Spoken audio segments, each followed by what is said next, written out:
बेटियों को उनको वाज़ेह हक मिले, उनको उनके विकास के समुचित अवसर मिले। आज साइंस डे भी है, आज विज्ञान दिवस भी है। विज्ञान दिवस के लिए एक बार जोरदार तालियां हो जाएं।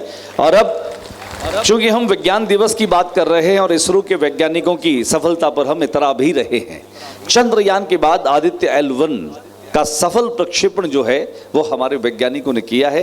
चंद्रयान को लेकर हम सबको बड़ा गर्व है। आइए हम अपने वैज्ञानिकों पर गर्व करें, विज्ञान दिवस की जय करें और विज्ञान सम्मत अपनी सोच को निरंतर विकसित करें ताकि हम जीवन में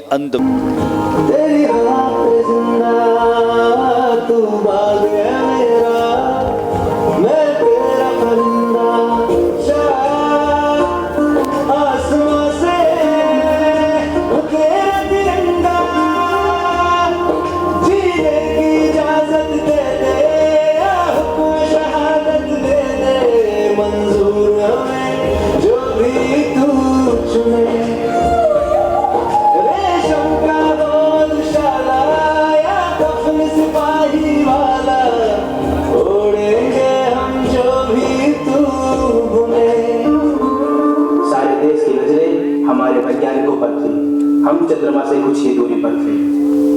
तभी अचानक कुछ ऐसा हुआ कि हमारा संपर्क हमारे यान से टूट गया। सारे देश में मायूसी छा गई, लेकिन फिर भी हमारे वैज्ञानिकों ने हार नहीं मानी। उन्होंने ठान लिया, जीतेगा इंडिया, जीतेगा। हम तो पेट्रोल में अखरोट का बिजनेस करते हैं।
चांद पर उतर चुका है। चंद्रयान 3 के चांद पर उतरते ही भारत ने इतिहास रच दिया है। अपना है दिल ये यादगार, दुनिया से जाके बोल दो ऐसे जानो रे साथियों, दुनिया की आंखें खोल दो लहरा दो।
क्या बात है, क्या बात है, क्या बात है। तालियां बहुत तेज होने चाहिए।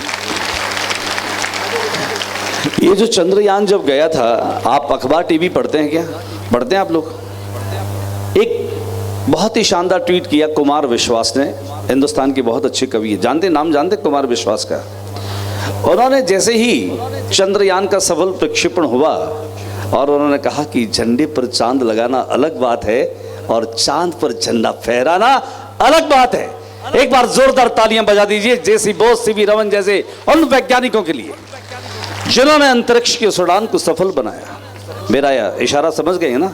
झंडे पर चांद लगाना अलग बात है और चांद पर जाकर के झंडा गाड़ना अलग बात है। और ये सिर्फ कौन कर सकता है? सबसे आगे होंगे हिंदुस्तानी। सुनो गौर से दुनिया वालों, गाना सुना कि नहीं सुना आपने? यस, सभी ने सुना है। तो एक बार खुद के लिए और जोरदार तालियां बजाइए आप। Very good. और अब चलते हैं हमारे उस कार्यक्रम की ओर। मैं पुनः छोटा सा आग्रह करूंगा, उसके बाद बैक टू बैक 3-4 परफॉर्मेंस उसके साथ समापन की ओर बढ़ेंगे।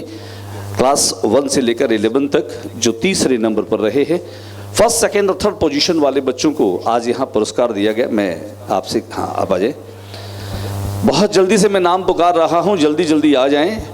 अभी सब बच्चों को भूख लगी है। भूख किसको लगी है? भूख किसको लगी है? अरे वाह, सभी को भूख लगी है। बस थोड़ी देर और उसके बाद हम सभी लोग एक साथ भोजन करेंगे। मुझे सभी कराएंगे। थैंक यू सो मच, बहुत बढ़िया। और देखिए, इस मॉडल को बनाने वाले राम निवास जी प्रजापत साहब हैं, मैथमेटिक्स के टीचर। एक बार तालियां बजा दें। राम निवास जी कहाँ हैं? राम निवास जी एक बार मंच पर आ जाएं। इस शानदार चंद्रयान के मॉडल को बनाने वाले महज 3-4 घंटे में आपने इसको बना करके तैयार किया। और हमारे गणितज्ञ, हमारे वैज्ञानिक, हमारे हिस्टोरियंस, हमारे एकेडमिशियन, हमारे लीडर्स, सभी में खास बात है। और ये खास बात इनके कार्यों से जाहिर होती है। एक बार अपने सर के लिए जोरदार तालियां बजा दीजिए। आ जाइए सर। राम निवासी तीसरे स्थान पर रहने वाले क्लास फर्स्ट में हैं मुकेश सुथार, सन ऑफ अशोक सुथार। मुकेश सुधार जल्दी से आ जाइए और वो जल्दी से मंच की तरफ आ जाइए। मुकेश सुधार जी के बाद में क्लास सेकंड में तीसरे स्थान पर रहे हैं वासुदेव, सन ऑफ प्रेमाराम। थोड़ा थोड़ा जल्दी करिए। उसके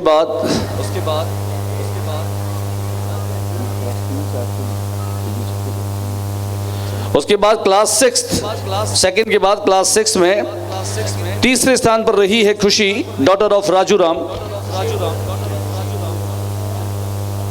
डॉटर ऑफ राजू राम, खुशी आ जाएं जल्दी से। Daughter of Raju Ram. इसी कड़ी में क्लास 7th में तीसरे स्थान पर 3 बच्चे हैं, 3 स्टूडेंट हैं। Vidya, daughter of Bhanwarlal, Rajpal Singh, son of Kalu Singh, और धीरज, सन ऑफ सोहनलाल। थोड़ा शीघ्रता से अपने कदमों को मंच की ओर बढ़ाएं ताकि आप अपना ये पुरस्कार, और अभी इस साल थर्ड हैं लेकिन अगली बार कोशिश करें कि हम फर्स्ट आएं, क्योंकि ये तो प्रतिस्पर्धा का ज़माना और ये स्वस्थ प्रतिस्पर्धा है।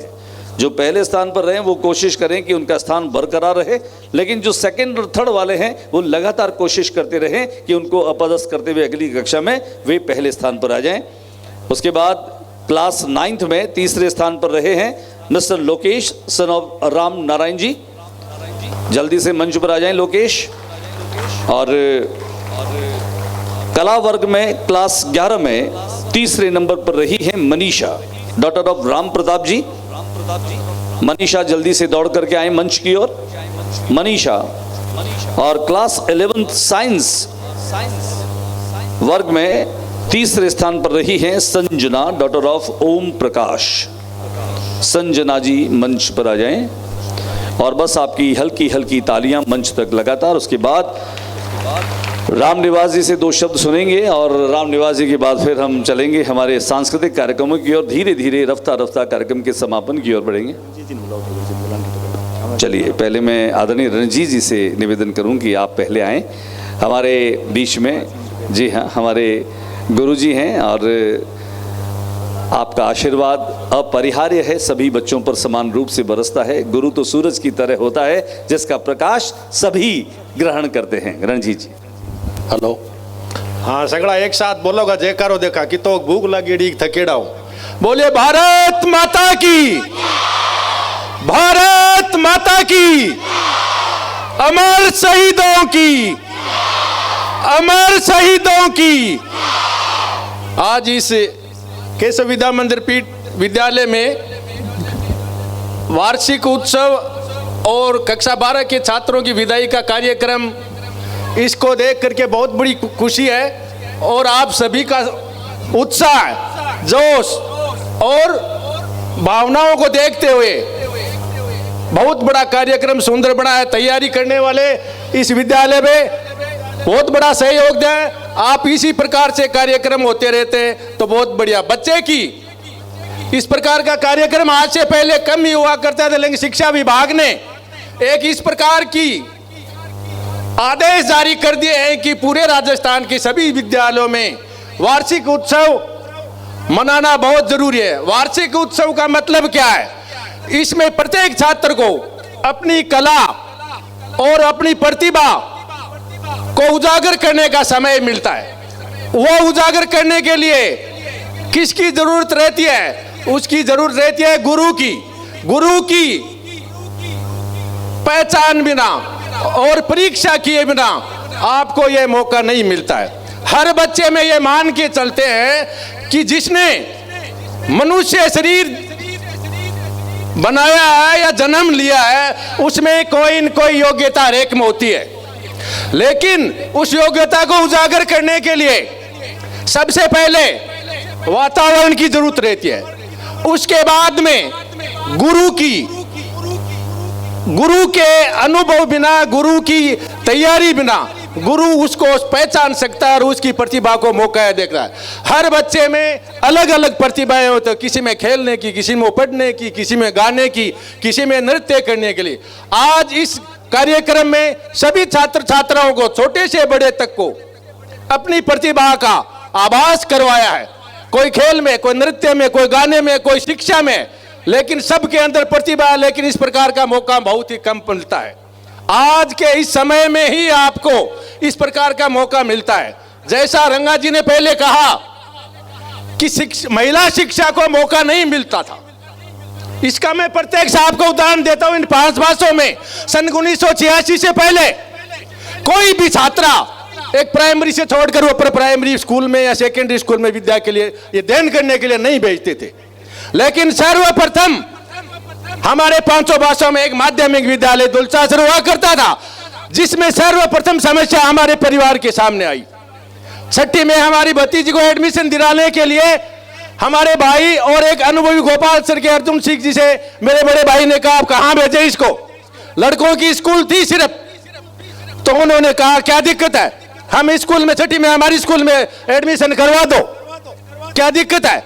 उसके बाद में उसको एडमिशन उसमें करवाया। धीरे धीरे छात्राओं ने संख्या बढ़ती इस प्रकार से बढ़ती गई कि आज 50% छात्राएं आपके विद्यालय में देख लो, हर विद्यालय में मिलेंगे। और उस समय मात्र माध्यमिक विद्यालय दुलचासर हुआ करता। आसपास के 15-20 किलोमीटर 10 किलोमीटर के बच्चे यहाँ पढ़ने के लिए आया करते थे। लेकिन आज शिक्षा के क्षेत्र में जो अलग जगी हुई है, कम से कम में ज्यादा नहीं, लेकिन 25-30 विद्यालय हमारे 500 भाषाओं में चल रहे हैं। आपको सबको गिनती करें तो 25 और 30 विद्यालय प्राइमरी से लेकर सीनियर तक, चाहे सरकारी हो चाहे गैर सरकारी हो। मैं तो बहुत बड़ा दुर्भाग्य मानता हूं, हमारे 5 भाषाओं में आज से 40 साल पहले, 30 साल पहले, कम से कम 20 साल पहले यहाँ एक कॉलेज खोलनी चाहिए थे। आज छात्राओं को पढ़ने के लिए कॉलेज में जाते वक्त भी गार्जियन है बहुत बड़ी समस्या महसूस कर रहे हैं। हाँ, भेजते हैं, जाते हैं, लेकिन अपने आप को मतलब कमजोर महसूस करते हैं। इस प्रकार का मौका देना चाहते हैं। जैसा रंगा जी ने कहा, नारी का महत्व है। आज से पहले कवियों ने, साहित्यकारों ने उसको अबला कहा जाता था। अबला जीवन है तुम्हारी यही कहानी, आंचल में है दूध और आंखों में है पानी। इतनी कमजोर कहते थे कि अबला के जीवन में, अबला को कि उसको तो रो सकती है या अपनी आंचल से दूध निकाल सकती है। लेकिन समय के साथ और इससे पहले कवियों ने कहा, नारी कुल डोल शूद्र गंवार पशु नारी, डोल शूद्र गंवार पशु नारी, ये सब ताड़न के अधिकारी। इस प्रकार की सोच समाज में, परिवारों में हुआ करती थी। लेकिन समय की बदल है, समय की जागृति है और संविधान के अंदर इस प्रकार की व्यवस्थाएं की गई, सुविधाएं दी गई, जिसके अंतर्गत जैसे कहा, नारी तुम केवल श्रद्धा हो, विश्वास नजत नगपग बल में पीयूष स्रोत सी बहा करो। तो इस प्रकार की कवियों ने उसको बदल दिया है। तो ये समय ऐसी बात नहीं है, मातृशक्ति को पुरुषों से कम मत समझो।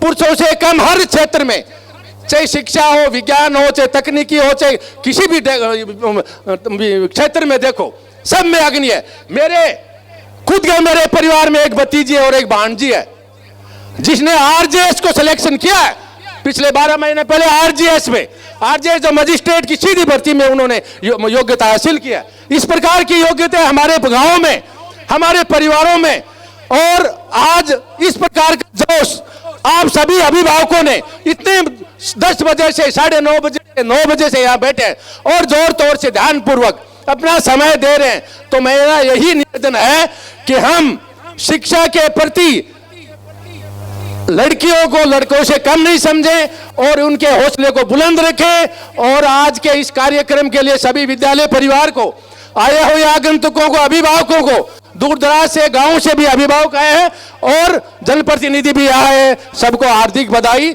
और धन्यवाद।